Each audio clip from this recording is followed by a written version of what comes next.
ጤና ይስጥልን ተከበራችሁ የሬዲዮ ቤተሰቦችና አድማጮች የዕለቱን ዜናዎች እናሰማችኋለን። ዜናውን እናሰማችሁን የሀብታሙ አስፋና ታምሩ ገላን ባለንበት ሰዓት አቆጣጠር የዛሬ ህዳር 11 ቀን 2018 ዓ.ም ዜናዎችን ከማሰማታችን በፊት አርዕስተ ዜናውን እናስቀድማለን። የፋኖ የተቀናጀ ወታደራዊ ጥቃትና አገዛዙ በድሮን የራሱን ኮሎኔል መግደል፣ አሳሳቢ ሁኔታና ተፈናቃዮች፣ የሸዋው የተቀናጀ ወታደራዊ ኦፕሬሽንና ድሉ፣ የአብይ ጦርና ዛሬም ደፍሮ መግደል፣ ኢኮኖሚ ቀውሱ፣ የትራምፕና አዲሱ ከንቲባ ፍጥጫ የሚሉና ሌሎችም ወቅታዊ ዜናዎች ያሉን ዝርዝሩን እነሆ።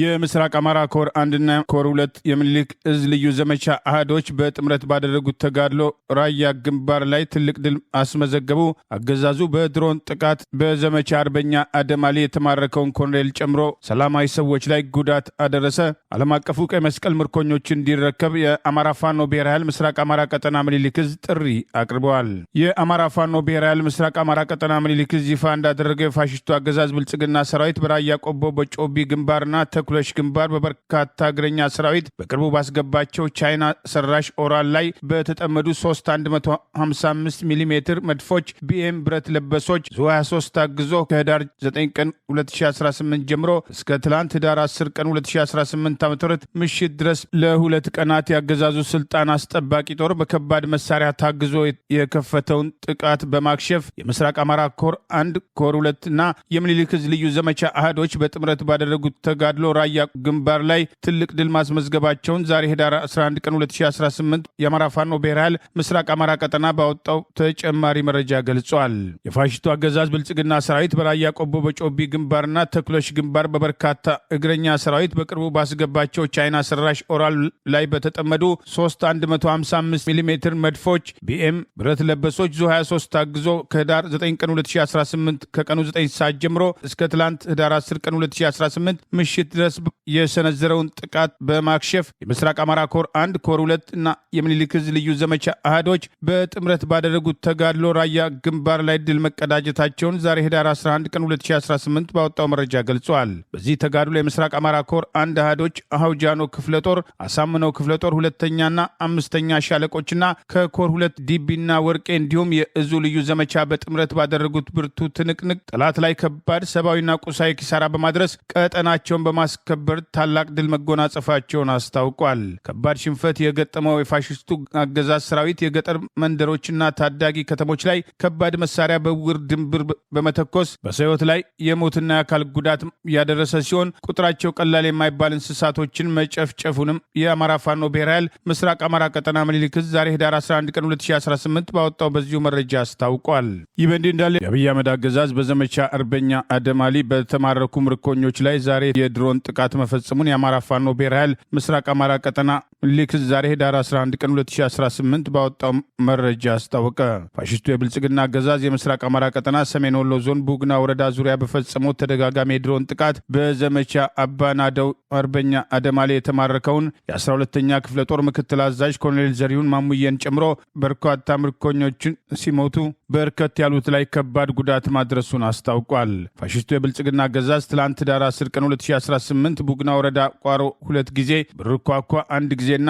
ብርኳ 1 ጊዜ በአጠቃላይ ከምሽቱ 12 ሰዓት ከ40 እስከ ምሽቱ 5 ሰዓት ከ30 ድረስ 4 ጊዜ የድሮን ጥቃት በመፈጸም በዘመቻ አደም አሊ አባናደው የተማረከውን ኮሎኔል ዘሪሁን ማሙየንና ሌሎች 3 አብረውት የነበሩ ምርኮኞችና ያደረበትን ቤት ባለቤቶች ሁለቱን ጨምሮ በተጠቀሱት ቦታዎች ላይ በርካታ ንጹሃኖች ሲሞቱ በርካቶች ቀላልና ከባድ የመቁሰል አደጋ እንደደረሰባቸው ቤትና ንብረት ላይ ከባድ ጉዳትና ውድመት መድረሱን የአማራ ፋኖ ብሔራዊ ኃይል ምስራቅ አማራ ቀጠና ምኒልክ እዝ ዛሬ ህዳር 11 ቀን 2018 ባወጣው በዚህ መረጃ ገልጿል። ከዚህ ጋር ተያይዘው በዘመቻ አደም አሊ አባናዶ የተማረኩ በመቶዎች የሚቆጠሩ የፋሽስቱ አገዛዝ ብልጽግና ሰራዊት እጃችን ላይ መሆናቸው ይታወቃል ያለው አፋብኃ ምስራቅ አማራ ቀጠና ምኒልክ እዝ እነዚህ ምርኮኞች ምግብና ውሃ የሚያቀርብላቸውና የሕክምና አገልግሎትም ሆነ ሌሎች ሰብአዊ አገልግሎቶች የሚሰጣቸው ፋኖ መሆኑን ግንዛቤ ውስጥ በማስገባት በቀጣይም ተመሳሳይ የፋሽስቱ አገዛዝ ብልጽግና ጥቃቶች ፈጸሙባቸው እንደሚችሉ ዓለም አቀፉ ማህበረሰብ እንዲያውቅልንና በተለይ ቀይ መስቀል ምርኮኞቹን እንዲረከበን ስንል በድጋሚ ጥሪ እናቀርባለን ሲል የአማራ ፋኖ ብሔራዊ ኃይል ምስራቅ አማራ ቀጠና ምኒልክ እዝ ዛሬ ህዳር 11 ቀን 2018 ዓ.ም ያገዛዙ ጉዳይ አስፈጻሚ ሆነው አየር ኃይል የፈጸመውን ጥቃት አስታኮ ባወጣው መረጃ ገልጸዋል።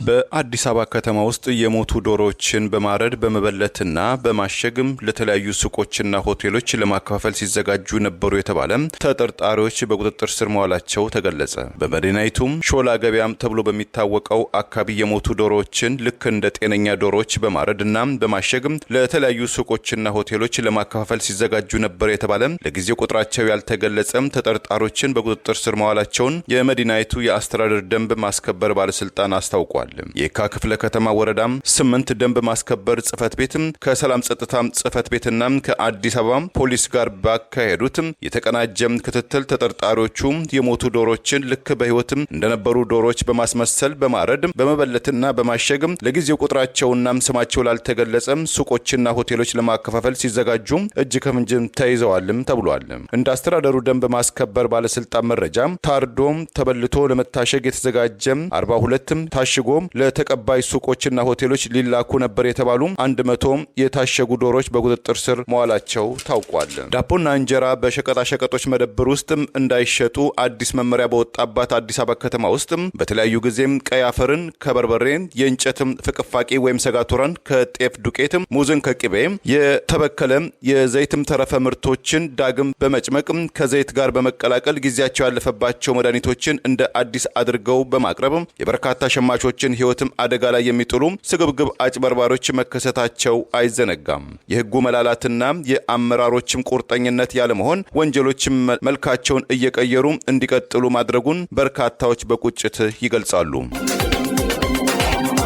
በማዕከላዊ አርማጭሆ በጠላት ላይ የተሰነዘረውን ጥቃት ተከትሎ የአማራ ፋኖ ብሔራዊ ኃይል በላይ ዘለቀ ዕዝ ደጃዝማች 4ኛ ኮር አርበኞች ክፍለ ጦር ድል መቀዳጀቱን አስታወቀ። የአማራ ፋኖ ብሔራዊ ኃይል አፋባ በላይ ዘለቀ ዕዝ ደጃዝማች 4ኛ ኮር አርበኞች ክፍለ ጦር ዛሬ ህዳር 11 ቀን 2018 ዓ.ም ከንጋቱ 12 ሰዓት ጀምሮ የአብይ አገዛዝ ስልጣን አስጠባቂ ወራሪ ሰራዊት ላይ በማዕከላዊ አርማጭሆ ወረዳ ልዩ ስሙ እንዝልሽ ቀበሌ ጋብላ ከተማ አቅራቢያ ያለ መታኩስ የተሰኘ ልዩ ቦታ ላይ የሰነዘረውን ድንገተኛ የደፈጣ ጥቃት ተከትሎ ድል መቀዳጀቱን አስታወቀ። በርካታ ጠላት በተረፈረፈበት የእንዝልሽ የደፈጣ ጥቃት የበላይ ዕዝ ደጃዝማች 4ኛ ኮር አርበኞች ክፍለ ጦር ከ4 ብርጌዶች የተውጣጣ ሰራዊት የድሉ ባለቤት ሲሆን ለጊዜው ቁጥሩ ያልተረጋገጠ በርካታ የጠላት ኃይል ሙትና ቁስለኛ መሆኑንም ይኸው መረጃ ጠቅሷል። ከፊሉ ኃይል በድንጋጤ ጥልቅ ገደል ውስጥ ተንከባሎ የገባበት በዚህ ጥቃት የሟችና የቁስለኛው መጠን በቁጥር ለማስቀመጥ ለጊዜው አዳጋች መሆኑን የአማራ ፋኖ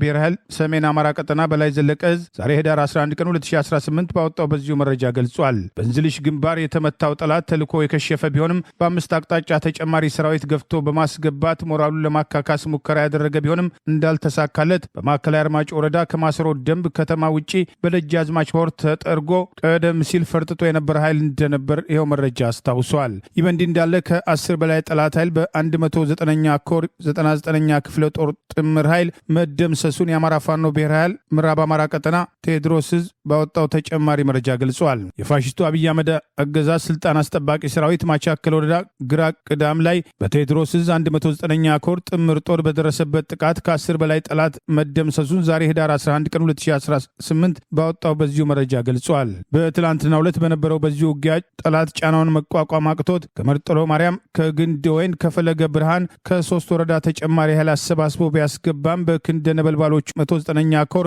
99ኛ ክፍለ ጦር ጥምር ኃይል ተመቶ ሙትና ቁስለኛ መሆኑን ጠቅሷል። የፋኖን ምት መቋቋም ያቃተው የጠላት ኃይል ግራ ቅዳም ከተማ አካባቢ ከሚገኝ ቤተ ክርስቲያን ውስጥ መሽጎ እንደሚገኝም የአማራ ፋኖ ብሔራዊ ኃይል አፋባ ቴዎድሮስ ዕዝ የ109ኛ ኮር ህዝብ ግንኙነት ዛሬ ህዳር 11 ቀን 2018 ባወጣው በዚሁ መረጃ አስታውቋል። በኢትዮጵያ ውስጥ በተፈጠረው ሰው ሰራሽና ተፈጥሯዊ ችግሮችም ሳቢያ በሚሊዮኖች የተቆጠሩ ዜጎችም ከቤት ንብረታቸው እንደተፈናቀሉ አንድ ጥናት ገለጸ። አብዛኞቹ የችግሩ ሰለባዎች የጦርነትና የግጭትም ሰለባዎች መሆናቸውም ተመለከተ። የኢትዮጵያ የአስቸኳይ አደጋ መጠለያና ምግብ ነክም ያልሆኑ ጉዳዮች በእንግሊዝኛው ምህጻረ ቃል NFI ክላስተር ባወጣው ሪፖርት በኢትዮጵያ የተለያዩ አካባቢዎች በተከሰተ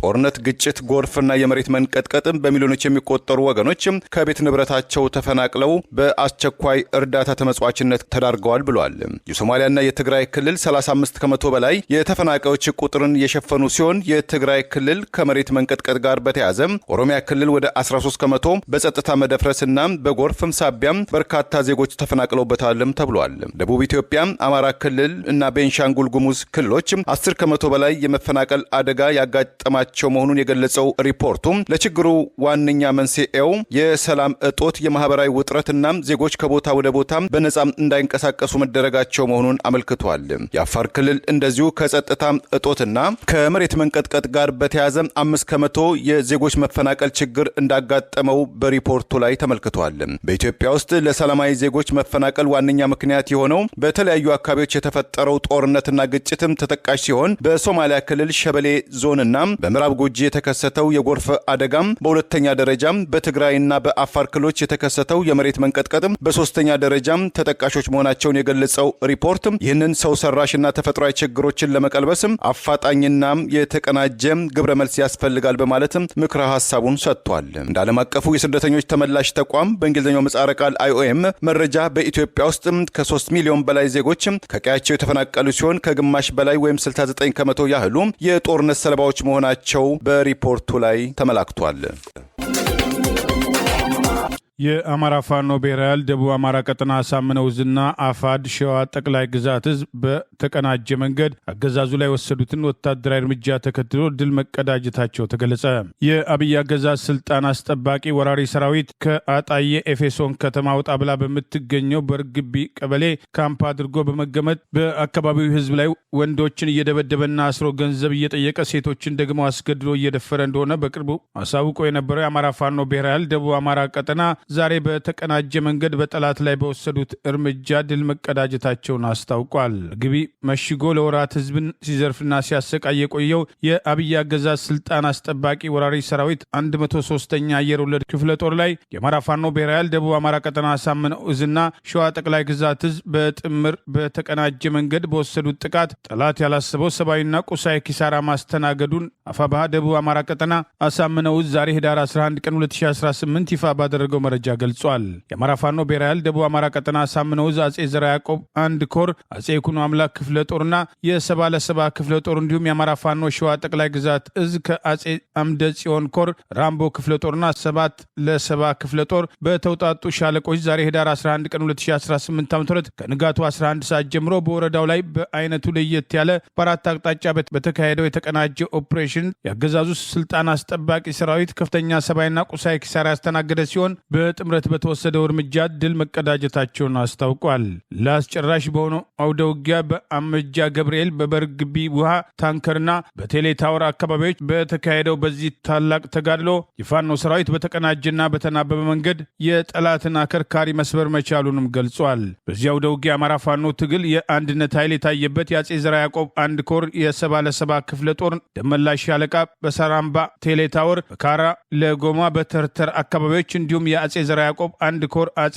ይኩኖ አምላክ ክፍለ ጦር ለማ ሻለቃና የሻ ሻለቃ በአርብ ገበያና አጨብጭብ ተራራን በመያዝ የተቀናጀ አውደ ውጊያ ሸዋ ጠቅላይ ግዛት ዕዝ አጼ አምደ ጽዮን ኮር የራምቦ ክፍለ ጦር ሞገሴ አንደኛ ሻለቃና ማን በግር ሶስተኛ ሻለቃ የሰባት ለሰባ የናሆሰናይ የሲኖ ሻለቃና አስማረዳኝ ሻለቃ ባደረጉት የተቀናጀና የተናበበ ጥቃት የአብይ አገዛዝ ስልጣን አስጠባቂ 103ኛ አየር ወለድ ክፍለ ጦር ከፍተኛውን ሰብአዊና ቁሳዊ ኪሳራ ማስተናገዳቸውን በቀጠናው የሚገኘው የጦር ወንጀለኛው የብልጽግናው ሰራዊት የፋኖን ጥቃት መቋቋም ባለመቻሉ ከከሚሴ ከተማ ተጨማሪ ኃይል ያስገባ ቢሆንም ከደረሰበት ከፍተኛ ኪሳራ ሊታደገው እንዳልቻለ ገልጿል። በዚሁ ግንባር አመጃ ገብርኤል ተራራው ላይ በሰፈረው የወራሪው ስልጣን አስጠባቂ ሰራዊት ላይ የራምቦ ክፍለ ጦር ሞገሴ አንደኛ ሻለቃ ታላቅ ተጋድሎ በማድረግ በርካታ የጠላት ኃይልን በመረፍረፍ የክብር መስዋዕትነት ጭምር በመክፈል የጠላት ላይ የተናበበና የተቀናጀ ጥቃት የሰነዘሩት ሻለቆች ድል መቀዳጀታቸው ተገልጿል። የደቡብ አማራ ቀጠና አሳምነው ዕዝ የህዝብ ግንኙነት ባላከው በዚሁ መረጃ ከወትሮ ለየት ባለመልኩ የአንድነት ድባብ የታየበት በፋኖ ሰራዊት በተናበበና በጥምረት በአገዛዙ ስልጣን አስጠባቂ ወራሪ ሰራዊት ላይ የተወሰደው ይህ ኦፕሬሽን የትግሉን እመርታ የሚያሳይና ትልቅ ድል መሆኑን ጠቅሶ ጠላት በ3 አምቡላንሶች ቁስለኛውን በመያዝ ወደ አጣዬ ከተማ ለመመለስ መገደዱን፣ የአጣዬና የከሚሴ ሆስፒታሎች ከቀላል እስከ ከባድ የ103ኛ የአብይ አገዛዝ ስልጣን አስጠባቂ አየር ወለድ ቁስለኞች መጨናነቅ መነቃነቃቸውን ጭምር የአማራ ፋኖ ብሔራዊ ኃይል ደቡብ አማራ ቀጠና አሳምነው ዕዝ የህዝብ ግንኙነት ዛሬ ህዳር 11 ቀን 2018 ባወጣው በዚሁ መረጃ ገልጿል።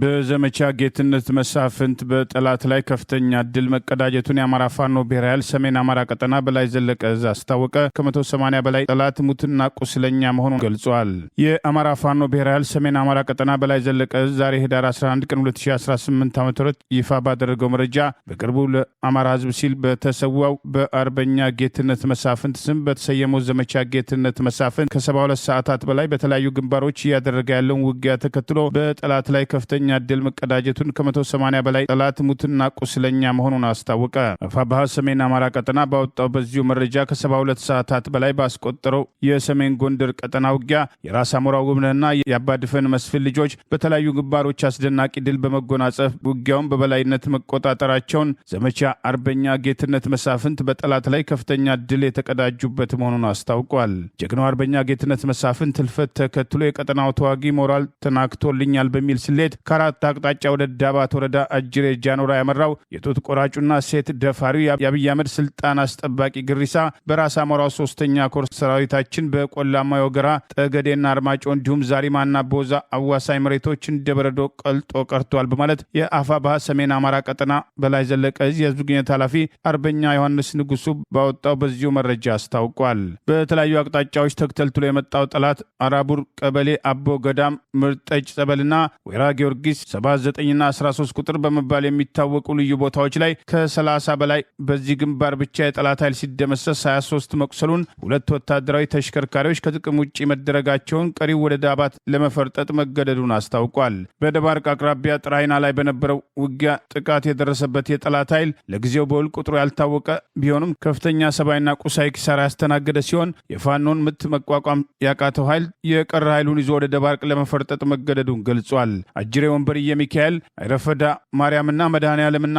ቻይና ካምፕ ተሰንዬ በተሰኙ ልዩ ቦታዎች ላይ በተደረገው ለአስጨራሽ ውጊያም የአባድፈን መሳፍንት ልጆች የአርበኛ ጌትነት መሳፍንት ወንድሞች የአብይን ስልጣን አስጠባቂ ወራሪ ሰራዊት በተቀናጀና በተናበበ መንገድ መውጫ መግቢያ በማሳጣት ጠላት ከፍተኛ ሰብአዊና ቁሳዊ ኪሳራ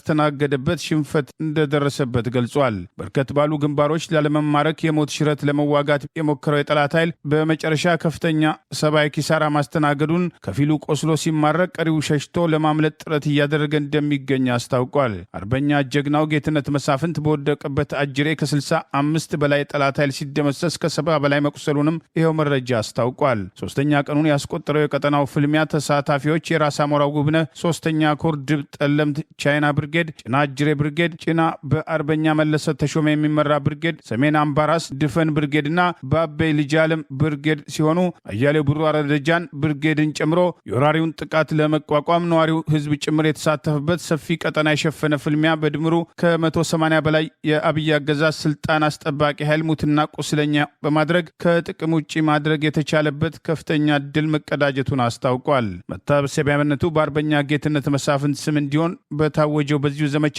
ራስ አሞራው ውብነህ 3ኛ ኮር ቀሪውን የጠላት ኃይል ተከታትሎ በማጽዳት ላይ መሆኑን የአማራ ፋኖ ብሔራዊ ኃይል ሰሜን አማራ ቀጠና በላይ ዘለቀ ዕዝ የህዝብ ግንኙነት ኃላፊ አርበኛ ዮሐንስ ንጉሱ ዛሬ ህዳር 11 ቀን 2018 ይፋ ባደረገው በዚሁ መረጃ ገልጿል።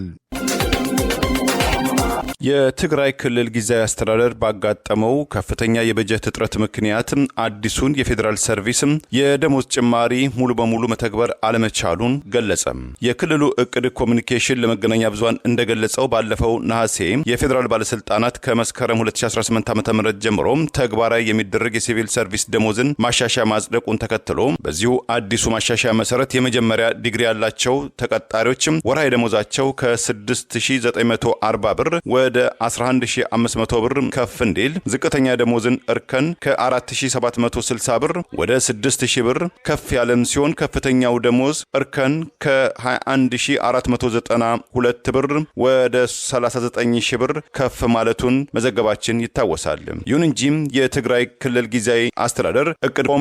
ኮሚሽነር ሃንሳም ታቅላይ ክልሉ የአሰራር መስፈርቶችና በከፍተኛ የገንዘብ ክፍተት ምክንያት አሁን ላይ አዲሱን የደሞዝ ማስተካከያ ተግባር ማድረግ እንደማይችል ገልጸዋል። እንደ አሰራር የፌዴራል መንግስት ይህንን በሚኒስትሮች ምክር ቤትና በፓርላማ በሌሎችም አካላት ወስኗል። እኛ ይህንን ስርዓት እዚህ መተግበር አለብን። በፌዴራል ደረጃ የተወሰነን ማንኛውንም ውሳኔ በክልል ዘርፍ ላይ መጫን አይቻልም ብለዋል። ክልሉም ደግሞ ተመሳይ አሰራር መከተል አለበት ያሉት ኃላፊው ለካቢኔ በማቅረብ ከዚያም ማጽደቅ የእቅዱንም መተግበር ይጠበቃል። ይህ ግልጽ በሆነ ምክንያቶች ጊዜ ይወስዳልም ሲሉ ተናግረዋል። ኮሚሽነሯም አክለውም እንዳብራሩት የትግራይ ሲቪል ሰርቪስ ቢሮ መመሪያውን ተርጉሞ የራሱን ደንብ አዘጋጅቶ ለክልሉ ካቢኔ ያቀረበ ሲሆን ነገር ግን የአፈጻጸም የጊዜ ሰሌዳው አሁን የከፍተኛ የባጀት እጥረት እንደገጠመው ገልጸዋል። ለዚህ ዓመት 12 ቢሊዮን ብር ያስፈልጋል ያሉት ኃላፊዋም የፌዴራል መንግስቱ የላከልን ደግሞ 4.8 ቢሊዮን ብር በመሆኑ ከ7 ቢሊዮን ብር በላይ ጉድለት ስላሳየ ያቀርነው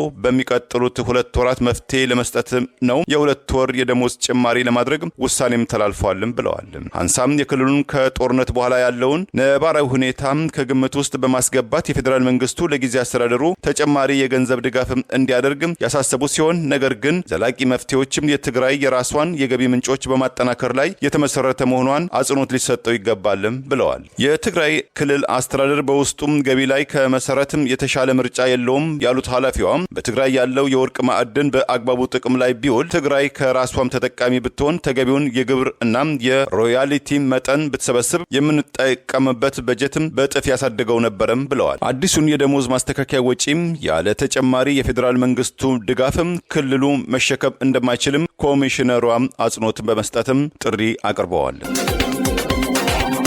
የአራተኛ ክፍል ተማሪዋን የአሸባሪው አገዛዝ ስልጣን አስጠባቂ ወታደሮች ደፍረው በጥይት እንደገደሏት የአማራ ፋኖ ብሔር ኃይል ምዕራብ አማራ ቀጠና ቴዎድሮስ ዕዝ የሴቶች ጉዳይ ኃላፊ አስታወቀች። በአማራ ሕዝብ ላይ ጦርነት የከፈተውና ሴቶችን በመድፈር አስገድዶ መድፈር እንደ ጦር መሳሪያ እየተጠቀመ የሚገኘው የአብይ አገዛዝ ስልጣን አስጠባቂ ወታደሮች የአራተኛ ክፍል ተማሪ የሆነችውን የ14 ዓመት ታዳጊ ደፍረው በጥይት እንደገደሏት የአማራ ፋኖ ብሔር ኃይል አፋብኃ ምዕራብ አማራ ቀጠና ቴዎድሮስ ዕዝ የሴቶች ጉዳይ ኃላፊ አርበኛ አይን አዲሱ ወለልኝ ይፋ ባደረገችው መረጃ ገለጸች። ተማሪ ቃል ኪዳን አዲሱ ታፈረ 14 ዓመት ታዳጊ ስትሆን የሰከላ ወረዳ ግሽ አባይ አንደኛ ደረጃ ትምህርት ቤት የአራተኛ ክፍል ተማሪ መሆኗን ጠቅሳ ትላንት ዳር 10 ቀን 2018 ዓ.ም ሰከላ ወረዳ ግሽ አባይ ከተማ እናቷ ከምትሰራበት ምግብ ቤት እየሰራች ባለችበት ሰዓት ለቃለ መጠይቅ ትፈለጊያለች በማለት ከምትሰራበት ምግብ ቤት አስወጥተው ወደ ጫካ የወሰዷት የአብይ አገዛዝ ስልጣን አስጠባቂ ወታደሮች መሆናቸውን የግሽ አባይ ከተማ ነዋሪዎች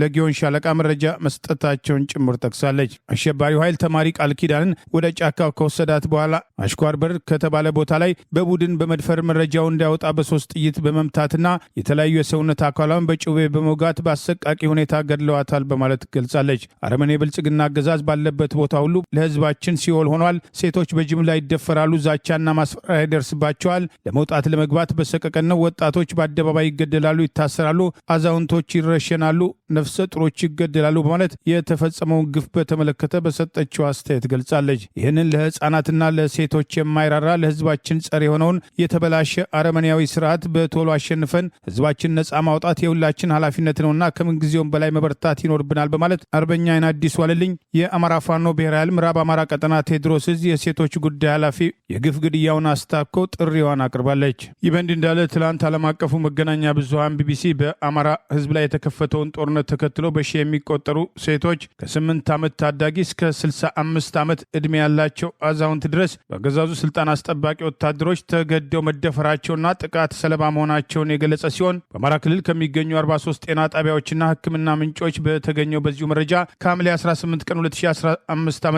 እስከ ግንቦት 2017 ዓ.ም ድረስ 2697 ሰዎች ያስገድዶ መድፈር ጥቃት መድረሱን ሪፖርት ጠቅሶ የዘገበ ሲሆን ከነዚህ ውስጥ 45 በመቶ የሚሆኑት ከ18 ዓመት በታች የሆኑ ታዳጊዎች መሆናቸውን የተፈጸመባቸውን ጥቃት ተከትሎ አንዳንዶች በሰጡት ምስክርነት መኖር እንደማይመኙና የአብይ አገዛዝ ስልጣን አስጠባቂ ወታደሮች በቡድን የፈጸሙባቸውን አስገድዶ መድፈር ጥቃት ተከትሎ ሕይወታቸው መመሳቀሉን ጭምር ምስክርነት የሰጡበት ዘገባ ይፋ መሆኑ አይዘነጋም። ሪፖርቱ በክልሉ በአማራ ሕዝብ ላይ የተከፈተውን ጦርነት ተከትሎ ከደረሰው ጥፋት ጥቂት እንጂ አጠቃላይ ስዕሉን እንደማያሳይ የተገለጸ ያለ ቢሆንም ሪፖርቱ በወጣበት በትላንትናው ቀን የ14 ዓመቷ ታዳጊ ላይ የተፈጸመው ግፍ የአገዛዙ ስልጣን አስጠባቂ ወታደሮች መከላከያ የሚለው ስያሜ የማይገባቸው ወራሪና ጨካኞች የስርዓቱ የግፍ እርምጃ አስፈጻሚዎች በመሆናቸው ጉዳዩ ዓለም አቀፍ ትኩረት እንዲያገኝ የሰብአዊ መብት ተሟጋቾች ሰፊ ትኩረት ሊሰጡ እንደሚገባም ጥሪ ቀርበዋል። በኢትዮጵያ ለሴቶች መብት እንከራከራለን የሚሉ አገዛዙን በመፍራት ቢቢሲ ያወጣውን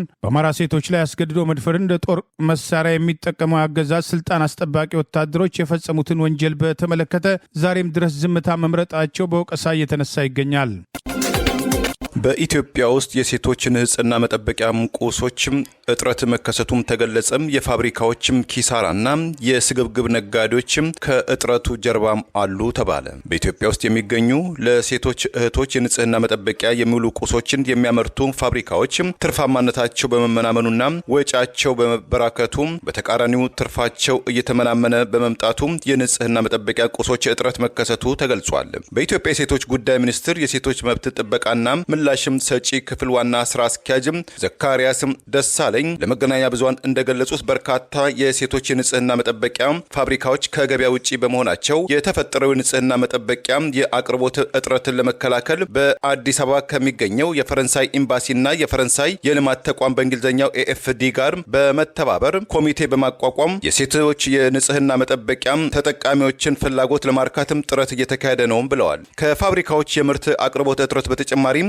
አንዳንድ ስግብግብ ነጋዴዎችም ሆነ ብለው የንጽህና መጠበቂያ ቁሶችን በመሸሸግም በውድ ዋጋ ለመሸጥም እያሴሩ መሆናቸው የገለጹትም ዘካሪያስም ጉዳዩን ለንግድ ሚኒስቴር በማሳወቅም ተገቢው እርምጃም እንዲወሰድ እየተሰራ ይገኛል። በአሁኑ ወቅት የሴቶች ንጽህና መጠበቂያዎች በተለያዩ መሸጣዎች ቦታ ቢኖሩም ዋጋቸው ግን አልቀመስ ማለቱን ገልጸዋል። ላለፉት 15 ዓመታት እንደ ቅንጦትም ዕቃም ተቆጥሮም ከ60 ከመቶ በላይ ቀረጥ ይከፈልበት የነበረው የሴቶች ንጽህና መጠበቂያ ፓድ ቀረጡ ወደ 30 ከመቶ ዝቅ እንዲል ከመሰረታዊ ቁሶች መካከልም እንዲካተት ቢደረግም የዋጋ ግሽበት መከሰቱን ተከትሎ በርካታ ሴት እህቶች በተፈላጊው መጠን ለመግዛት ባለመቻላቸው ከቀረጥ ነጻ እንዲሆን መደረጉን የሚኒስቴር መስሪያ ቤቱ አስታውቋል። እንደ ዓለም አቀፉ የጤና ተቋም በእንግሊዝኛው ምህጻረ ቃል WHO እና ስታትስቲክስ ድረገጽ መረጃ በኢትዮጵያ ውስጥ 51.8 ሚሊዮን የሚገመቱ ሴቶች እድሜያቸው ከ40 ዓመታት በታችም ሲሆን እድሜያቸው በ20ዎቹ ዓመታት የሚገኙ ሴቶች እህቶች በከፍተኛ ደረጃ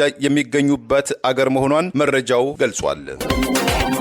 አገዛዙ ከውጭ የሚገቡ ምርቶችን በአገር ውስጥ ማምረት እያደገ ነው ቢልም ፓርላማ ላይ የቀረበው ሪፖርት ተከትሎ ጥያቄ መነሳቱ ታውቋል። የአገሪቱን ሀብት በጦርነት በብልጭልጭ ፕሮጀክቶችና በተሳሳተ ኢኮኖሚ ፖሊሲ በርካታ አምራቾች ከስራ ውጭ የሆኑ ሰራተኞች እየቀነሱ መሆኑ ተደጋግሞ ሲጠቀስ የቆየ ሲሆን ከውጭ ሀገራት የሚገቡ ምርቶችን በልዩ ኢኮኖሚ ዞን ውስጥ እያመረትን ራሳችን እንችለናል በሚል በተደጋጋሚ ሪፖርት የሚያወጣው አገዛዝ በኢትዮጵያ ኢንቨስትመንት ኮሚሽን ተይዞ የነበረው እቅድ የሶስት ወራት አፈጻጸም ሲገመገም 53 በመቶ ብቻ መሆኑን በፓርላማ ጥያቄ እንደተነሳበት ታውቋል። በዘንድሮ በጀት ዓመት 3 ወራት በልዩ ኢኮኖሚ ዞን በተመረቱ ተተኪ ምርቶች ማዳን የተቻለው የገንዘብ መጠን $211 ሚሊዮን ብቻ መሆኑ የተጠቀሰ ሲሆን የያዝ ይፋ የተደረገው በህዝብ ተወካዮች ምክር ቤት ዛሬ ሐሙስ ህዳር 11 ቀን 2018 በተካሄደው ስብሰባ ላይ መሆኑን ኢትዮጵያን ኢንሳይደር ስብሰባውን መሰረት አድርጎ ባወጣው ዘገባ ጠቅሷል። የፓርላማው የንግድ ቱሪዝም ጉዳዮች ቋሚ ኮሚቴ በጠራው በዚህ ስብሰባ የኢትዮጵያ ኢንቨስትመንት ኮሚሽን